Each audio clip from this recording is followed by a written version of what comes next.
Biz ham o'sha internetlarda ko'rib, yangi qo'yxona qildik. Uzunligi 17 metr. Uzunligi 17 metrga qurilgan. 3,5 ga 4 metrdan bo'ldik. Qo'ralarini, nimalarni, mana. Bular tushadi. Hozir bitta sog'liq bilan ochib qo'ydik, o'sha qilib. Qachonki qo'chqor olib kelganda bular pastga tushadi. Mana panjaramiz pastga tushadi. Tushadi, bu o'sha moslangan, mana nimalar bilan. Oshib-oshiqlari bilan. Xo'p, qachonki bu tushganda va oxirlarga adini suv qo'ylarga bular o'zidan ichaveradi suvni. Mana. Mana suv. Men tashib ketilgan ekan-da qo'ylarga. Ketilgan, ha. Unga mana faqirlar suv ko'tarib yurmaysiz, holiga suvni yangilab, hop, buni eski suvni bitta ichib ketaveradi mana.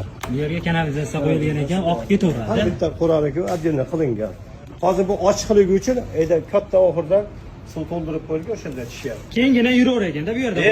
Bemalol. Keyin eng asosiy holat mana ko'ryapsiz, tagi changi chiqib yotibdi. Buni tagi 50 sm kovlangan. Mana shu qo'y tagi 50 sm kovlanib 45 sm qalinlikda shebin tashalgan.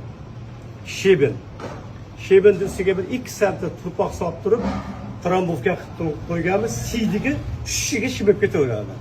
Demak, quruq turaveradi. Quruq, ko'ryapsiz, changi chiqib yotibdi. Bittadan like bosib qo'yasizlar akalar.